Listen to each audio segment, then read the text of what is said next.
प्यारे बच्चों नमस्कार, आपके यूट्यूब पे फिर से आप सबका स्वागत करते हैं आपका अपने इस चैनल लर्न एंड शेयर पे। तो आई होप सब बहुत बढ़िया है, मजे में है और स्पेशली सब बहुत ही हेल्दी हैं। ठीक है बच्चों, तो यहाँ हम बात करें क्लास 12 के बारे में। हमारा चैप्टर चल रहा था चैप्टर नंबर 10 तरंग प्रकाशिकी वेव ऑप्टिक्स, और बच्चों ये है उसका 12वां और लास्ट पार्ट। जैसा कि मैंने आपको 11वें पार्ट में पहले ही बोल दिया था कि हम सारा चैप्टर ऑलरेडी 11 चैप्टर में खत्म करके आए हैं कुछ न्यूमेरिकल्स के साथ। तो ये 12वां चैप्टर बहुत छोटा होने वाला है क्योंकि इसमें हमने बैक के कुछ सिलेक्टेड क्वेश्चन जो 11वें पार्ट में छोड़ दिए थे वो अपन कंप्लीट करने वाले हैं। ठीक है बच्चों, तो इसका कोई गोल की अगर मैं बात करूं तो कुछ अलग गोल नहीं है, हमें बस बैक के कुछ सिलेक्टेड क्वेश्चंस करने, ठीक है, अभ्यास प्रश्न करने। ठीक है, तो बच्चों जो भी चैप्टर में अभी तक अपन ने निचोड़ पढ़ा है उसी से रिलेटेड कुछ ना कुछ क्वेश्चंस आएंगे। तो अगर आप डायरेक्टली इस चैप्टर को देखने की कोशिश कर रहे हो तो कहीं ना कहीं थोड़ी सी प्रॉब्लम आपको आ सकती है। ठीक है, तो पहले सारे 10-11 जितने भी पार्ट हमारे बने हैं वो आप अच्छे से देख कर आओ, फिर इस 12वें पार्ट पे आओ। ठीक है, चलो तो स्टार्ट करते हैं आज का लेसन। आते हैं सबसे पहले प्रश्न के साथ। तो बच्चों पहले तो आप इस क्वेश्चन को आराम से रीड करो, पॉज करो और खुद से कोशिश करो, क्योंकि ये जो क्वेश्चन है एक्चुअली इससे पहले वाले चैप्टर से रिलेटेड है ना, बिल्कुल फुद्दू सा क्वेश्चन है। क्लास 10 क्लास का बच्चा भी इसको कर लेगा। ठीक है, 10th का तो नहीं कर पाएगा, नैनोमीटर तो नहीं पता होता उसे, है ना। ठीक है, चलो तो एक बार फटाफट से रीड करो आराम से और पॉज करके खुद से ट्राई करो। तो आई होप सबने ट्राई कर लिया होगा। मैं पढ़ देता हूँ क्वेश्चन क्या है। 589 नैनोमीटर तरंग दैर्ध्य का एक वर्णीय मतलब मोनोक्रोमेटिक लाइट, सिंगल कलर की। ठीक है ना, इसका मतलब क्या होता है, मोनोक्रोमैटिक सिंगल कलर की लाइट। प्रकाश वायु से जल में जाता है, मतलब ऊपर तो है वायु, नीचे है जल, तो वायु से जल के अंदर जा रहा है आपका प्रकाश इस तरीके से। ठीक है, सतह पर आपतित होता है। परावर्तित तथा अपवर्तित प्रकाश की तरंगदैर्ध्य, आवृत्ति एवं चाल क्या होगी। तो बच्चों बहुत ही आसान सा प्रश्न है। इसने बोला भाई मान लो ये लाइट जा रही है इसके ऊपर, मान लो इसका कुछ पार्ट जो है अंदर की तरफ रिफ्रैक्ट हो जाता है, मतलब अंदर की तरफ अपवर्तित हो जाता है, और बचा हुआ पार्ट परावर्तित हो जाता है। तो जो अपवर्तित प्रकाश है और जो परावर्तित प्रकाश है उनकी तरंगदैर्ध्य, आवृत्ति, चाल फाल क्या होगी अगर इस जल का अपवर्तनांक हमें दे रखा है 1.33। ठीक है ना, और वायु को तो आप सब जानते ही 1 होता है। ठीक है, तो ये तो कोई बहुत बड़ी बात है नहीं। तो हमें क्या करना है, हमें सबसे पहले तो प्रकाश का चाल वाल निकालनी है। तो बच्चों एक बात समझ लो, क्योंकि आप परावर्तित प्रकाश जो है हमारे पास, ये तो आपतित किरण है, तो ये जो परावर्तित प्रकाश है ये तो इसी माध्यम में गया, तो ना तो इसकी तरंगदैर्ध्य चेंज होनी, ना तो इसकी आवृत्ति चेंज होनी, ना ही इसकी वेग चेंज होना। तो अगर पहले वाले क्वेश्चन में इसने अपने जो कि परावर्तित के बारे में बात कर रहा है, तो देखो वे जो भी इसकी तरंगदैर्ध्य है 589 नैनोमीटर वो सेम रहेगी। इस माध्यम में तुम प्रकाश का वेग जानते ही हो, किसके बराबर होता है, सी के बराबर होता है, 3 × 10⁸ मीटर प्रति सेकेंड, तो वो भी सेम ही रहना। तो ये प्रकाश का वेग भी हमने निकाल दिया। अब बस एक तरंगदैर्ध्य वाली बात है, तरंगदैर्ध्य भी निकाल लिए, एक आवृत्ति की बात है वो अपन निकाल देते हैं। ठीक है, तो सबसे पहले तो परावर्तित के बारे में बात करेंगे, फिर अपवर्तित पे आएंगे वापस। ठीक है, तो ए वाले पार्ट में तरंगदैर्ध्य तो देखो चेंज नहीं होनी, तो तरंगदैर्ध्य यानी लैम्डा तो सेम ही रहना। कितना है, 589 नैनोमीटर, यानी 589 × 10⁻⁻9 मीटर, इंटू 10⁻⁻9 मीटर। ठीक है, उसके बाद चाल वो भी चेंज नहीं होनी, 3 × 10⁸ ही रहनी। अब जैसा मैंने आपको बोला बस आवृत्ति की बात है, तो आप सब जानते हो आवृत्ति जो होता है, न्यू जो होता है, वो बच्चों किसके इक्वल होता है, वो होता है लैम्डा × सी के इक्वल। क्यों, क्योंकि समय बराबर होता है दूरी बटा चाल। समय टी बराबर कितना होता है, दूरी बटा चाल। दूरी कितनी है हमारे पास, लैम्डा, और चाल कितनी है हमारे पास, सी। ठीक, तो समय हमें कितना मिला, टी बराबर λ/c। तो अगर मुझे पता है कि फ्रीक्वेंसी जो होती है आवृत्ति 1/t के इक्वल होती है, तो किसकी इक्वल हो गया, c/λ। तो मैंने थोड़ा गड़बड़ बोल दिया था, लैम्डा × c नहीं c/λ आएगा। तो आवृत्ति हमारे पास आया c/λ, 3 × 10⁸ अपॉन 589 और गुणा 10⁻⁻9। ठीक है बच्चों, इसको ऊपर लेके जाओ, ये हो गया हमारे पास 3 गुणा 10 की घात प्लस का 8 प्लस का 9 अपॉन 589 589। तो कितना हो गया हमारे पास? ये हो गया हमारे पास 3 गुणा 10 की घात 17 और ये अपॉन 589 और ये हमारे पास किस में आएगा? हर्ट्ज में आएगा। ठीक है, आप इसके बाद खुद सॉल्व करके इसका आंसर निकाल लेना। ठीक है, तो ये आपका छोटा सा होमवर्क है जो आपको करना है। अब हम अपवर्तित प्रकाश के बारे में बात करते हैं। अब देखो, अपवर्तित प्रकाश के बारे में भी हमने इससे पहले वाले चैप्टर में डिस्कशन कर लिया कि भाई आवृत्ति तो चेंज नहीं होती, प्रकाश अपवर्तित होता है ना, तो आवृत्ति तो चेंज नहीं होती, तरंगदैर्घ्य चेंज हो जाएगा, वेग चेंज हो जाएगा, लेकिन आवृत्ति चेंज नहीं होती। तो अगर मैं इसका बी पार्ट सॉल्व कर लूं बच्चों, पार्ट 2, तो देखो इसमें आवृत्ति तो सेम ही रहनी है। अगर मैं आवृत्ति बोलूंगा तो आवृत्ति तो सब जानते हो कि आवृत्ति वही रहेगी जो पहले निकली थी। सॉल्व तो हमने करी नहीं। 3 गुणा 10 की घात 17 बट्टा 589 589 हर्ट्ज, तो वो सेम नहीं है, वो तो चेंज नहीं हो रही। अब बात किसकी आती है? वेग के बारे में आती है। तो यार तरंगदैर्घ्य तो दे रखी है ना, तरंगदैर्घ्य पुरानी वाली है, नई वाली निकालनी है, और आपको अपवर्तांक भी दे रखा है। तो आपको सबको पता है सेकंड का अपवर्तनांक फर्स्ट के एस्पेक्ट में निकाल दें, यानी दूसरे का पहले के सापेक्ष, क्योंकि प्रकाश जो है वो पहले से दूसरे में जा रहा है। ठीक है, तो दूसरे का पहले के सापेक्ष निकालना है n2 अपॉन n1। और आपको पता है अपवर्तनांक वेग के व्युत्क्रमानुपाती होता है, यानी पहले माध्यम का जो वेग है वो जाएगा ऊपर, दूसरे माध्यम का वेग जाएगा नीचे।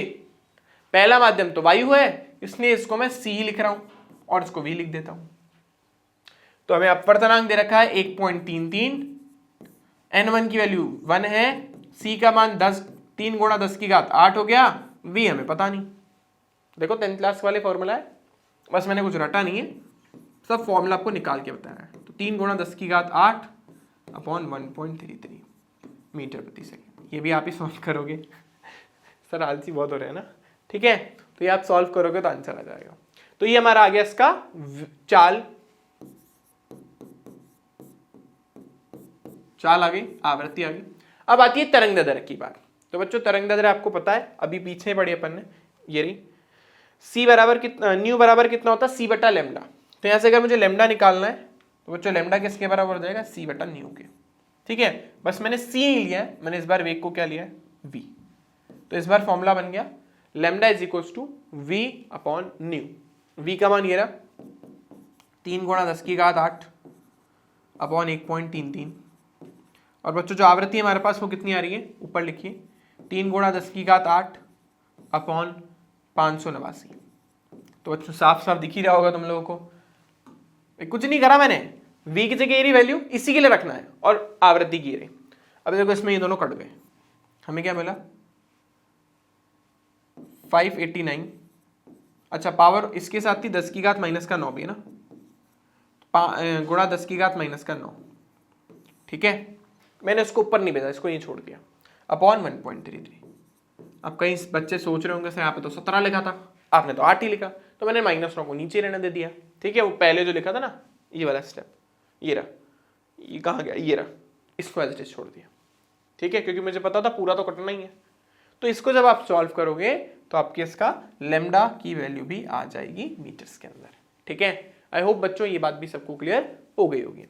तो बस एक ही चीज का ध्यान रखना, जब प्रकाश अपवर्तित होता है तो ना आवृत्ति चेंज होती है, ना वेग चेंज होता है, ना ही तरंगदैर्घ्य चेंज होती है। लेकिन अगर वो अपवर्तित होता है, परावर्तित तो तीनों ही चेंज नहीं होना है, और अगर अपवर्तित चेंज होता है तो आवृत्ति चेंज नहीं होती, बाकी सब चेंज हो जाता है, वेग भी चेंज हो जाता है और तरंगदैर्घ्य भी। फॉर्मूला वही बेसिक वाला अपने को यूज करना है। अगर इसके साथ नहीं जाना चाहते हो, एक चीज ध्यान रखना, बस n2 अपॉन n1 किसके इक्वल होता है? v1 upon v2 is equals to lambda 1 upon lambda 2। इससे भी जा सकते हो, ये है रामबाण आपका। ठीक है ना, इससे भी जा सकते थे, जरूरी नहीं है इस फॉर्मूले का यूज करो। अब इसके साथ जाते तो भी लेमडा की वैल्यू वही आती जो भी आई है। अब भले आप देख लो, लेमडा 1 की वैल्यू 589 गुणा 10 की घात -9 था, लेमडा 2 पता नहीं था, n2 1.33 था, देखो वही आया। इसको यहाँ शिफ्ट कर दो, वही आया है 589 गुणा 10 की घात -9 अपॉन 1.33। ठीक है, तो आई होप पहला क्वेश्चन आप सबको क्लियर हो गया होगा, आसान सा प्रश्न था। चलो आगे चलते हैं बच्चों। अब आराम से इसको रीड करो, वैसे तो ओरल क्वेश्चन है पर फिर भी आप आराम से रीड करो और कोशिश करो, ठीक है। चलो आई होप सबने कर लिया होगा। तो क्या है प्रश्न, निम्नलिखित दशाओं में प्रत्येक तरंगाग्र की आकृति क्या होगी, मतलब क्या क्या तरंगाग्र बन सकते हैं। तो किसी बिंदु स्रोत से अपसारित प्रकाश, अपसारित का मतलब फैलना होता है, तो ये पॉइंट सोर्स है यार, और पॉइंट सोर्स से जब प्रकाश फैलेगा तो कैसे फैलेगा, हर डायरेक्शन में जाएगा, ऐसे इधर भी जाएगा, इधर भी जाएगा, इधर भी जाएगा, इधर भी जाएगा, इधर भी जाएगा, इधर भी जाएगा, इधर भी जाएगा एंड सो ऑन। तो जब प्रकाश इस तरीके से अपसारित होता है, फैलता है, तो उससे जो वेवफ्रंट बनते हैं, जो तरंगाग्र बनते हैं, वो कैसे बनते हैं, स्फेरिकल, ठीक है, गोलाकार। तो यहां पर अपन जो तरंगाग्र बनाएंगे वो कुछ इस तरीके से बनेंगे, गोलाकार, कुछ इस तरीके से, ठीक है, कुछ इस तरीके से, ये इस तरीके से। तो यहाँ पे तरंगाग्र कैसे बनेंगे, गोलाकार, ठीक है। तो फर्स्ट वाले के इसमें अपन बोलेंगे तरंगाग्र कैसे हैं, गोलाकार तरंगाग्र,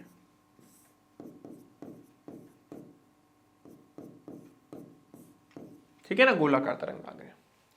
बच्चों नेक्स्ट केस के बारे में बात करते हैं, बी वाला बोल रहा है उत्तल लेंस से निर्गमित प्रकाश जिसके फोकस बिंदु पर कोई बिंदु स्रोत रखा है।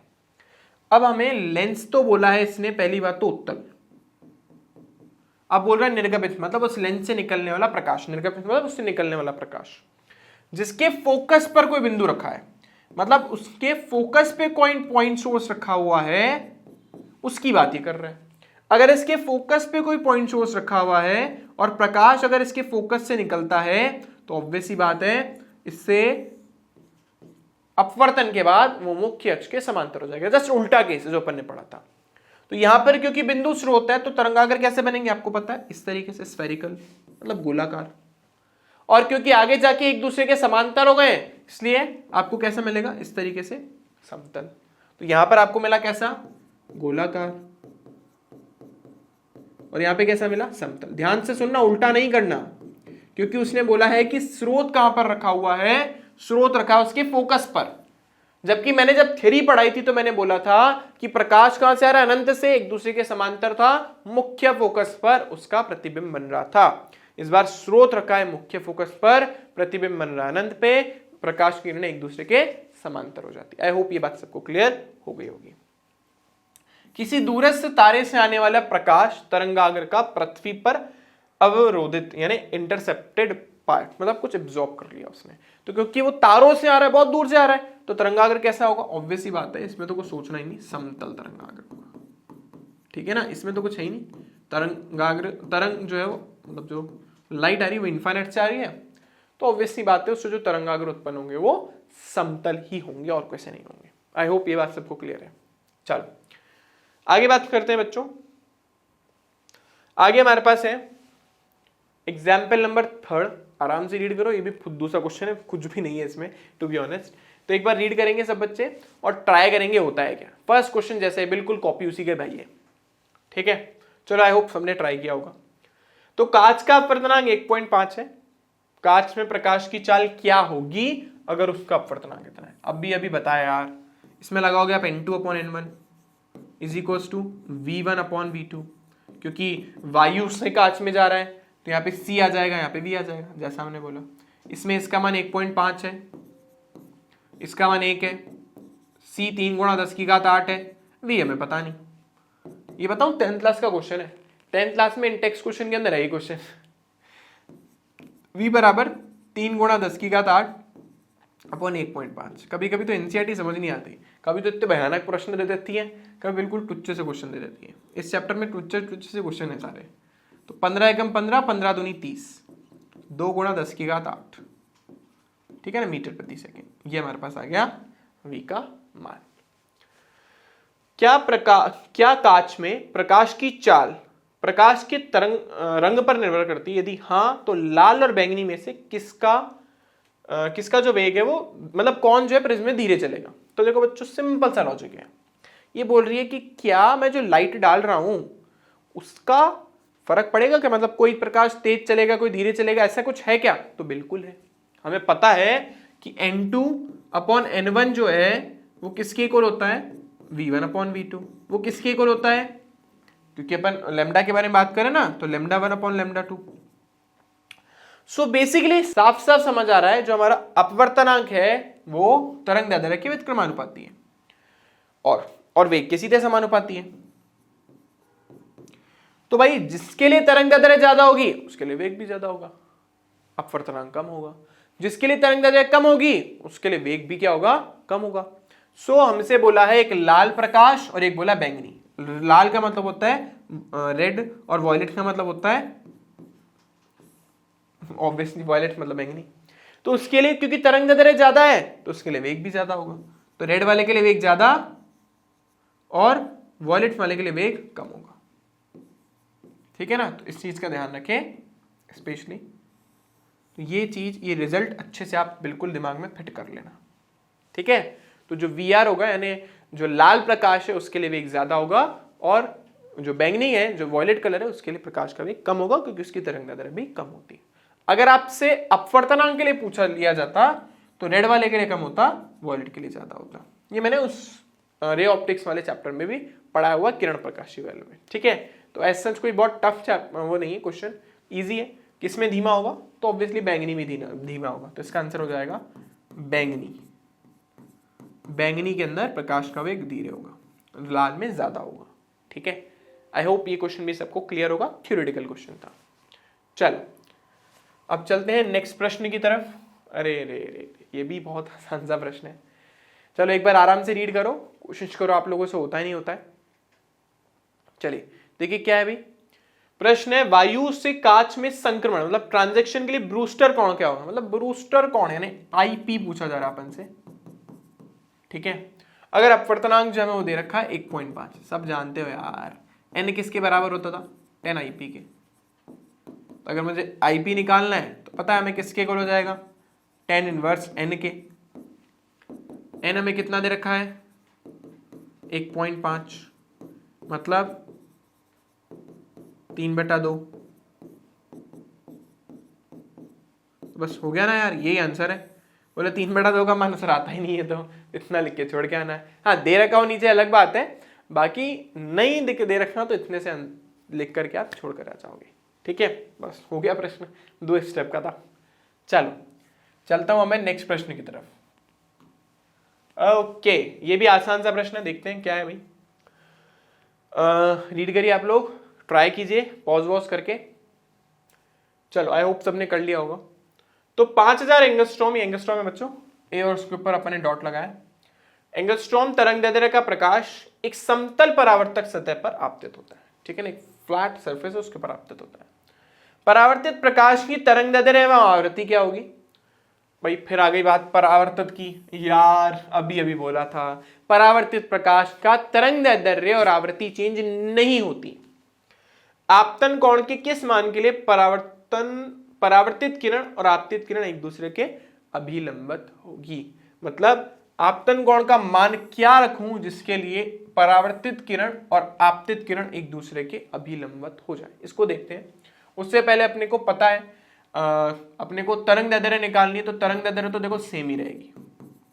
तुमसे पूछे कि तरंगदैर्ध्य आप परावर्तित प्रकाश की, तो वो सेम ही रहनी है, वो हमारे पास 5000 एंगस्ट्रॉम ही रहनी है, जिसको अपन बोलेंगे 5000 गुणा 10⁻⁻10।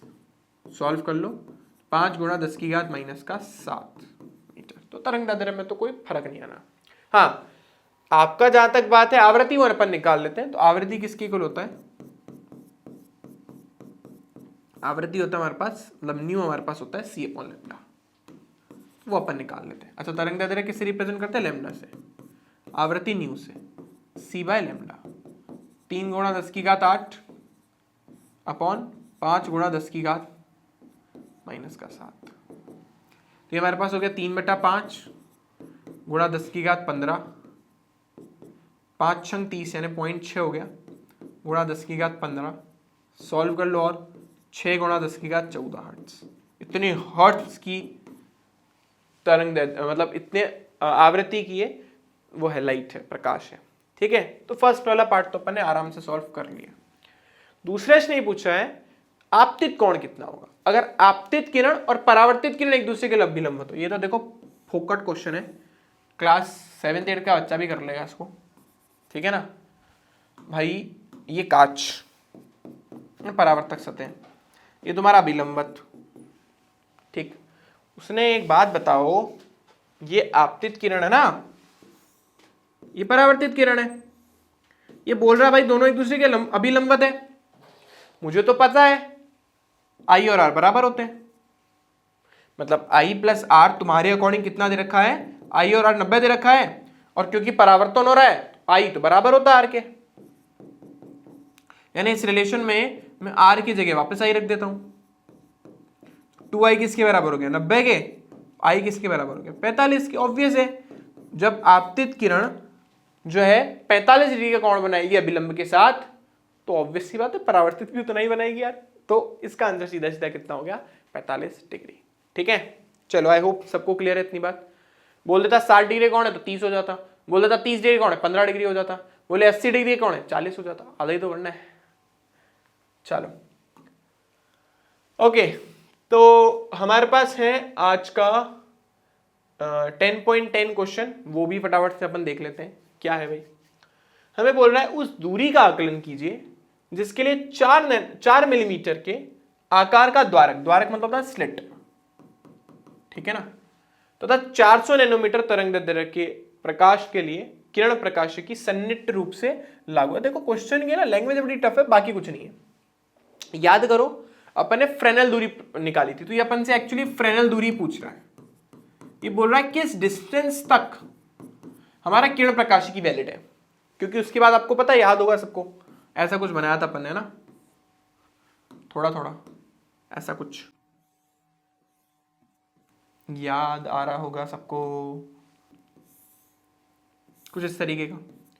तो आपको याद होगा कि इस डिस्टेंस तक क्योंकि तुम्हारे किरण प्रकाशी की वजह से बनने वाला जो स्पॉट है वो ज्यादा बड़ा है, तो यहां तक तुम्हारा कौन वैलिड रहता है, किरण प्रकाशिकी। और इसके बाद जो सारी कहानी है वो किस में चली जाती है, वेव ऑप्टिक्स यानी तरंग प्रकाशिकी में।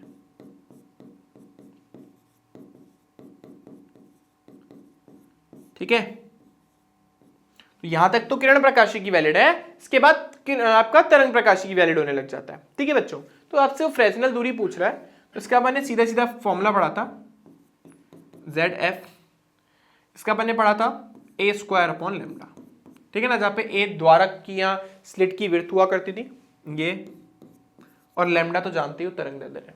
तो यहाँ पे ए हमें दे रखा है 4 मिलीमीटर, मतलब 4 × 10⁻³ मीटर, और लैम्डा में दे रखा है 400 नैनोमीटर।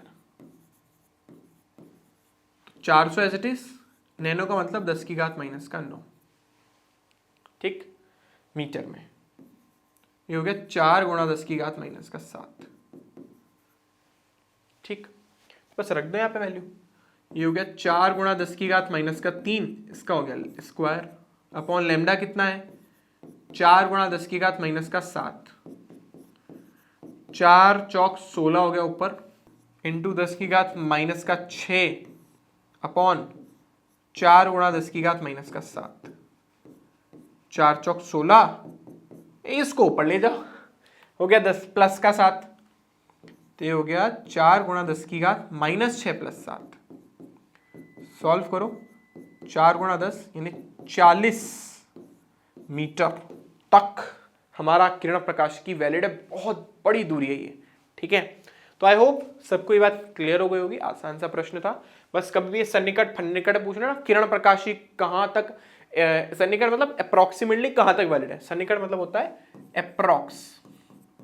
अप्रोक्सीमेटली कहाँ तक वैलिड है, तो अप्रोक्सीमेटली 40 मीटर तक किरण प्रकाशी की वैलिड है, और उसके बाद आपकी तरंग प्रकाश की वैलिड होना स्टार्ट हो जाती है। ठीक है, तो बच्चों आई होप क्वेश्चंस आप सबको समझ आए होंगे। तो ये हमारा अंतिम प्रश्न था, और इसी के साथ अपन लेसन को यहाँ पे ओवर करेंगे। ठीक है, अगर आपको वीडियो अच्छा लगा तो लाइक जरूर करना, ज्यादा से ज्यादा शेयर करना, चैनल सब्सक्राइब नहीं करो तो सब्सक्राइब कर देना।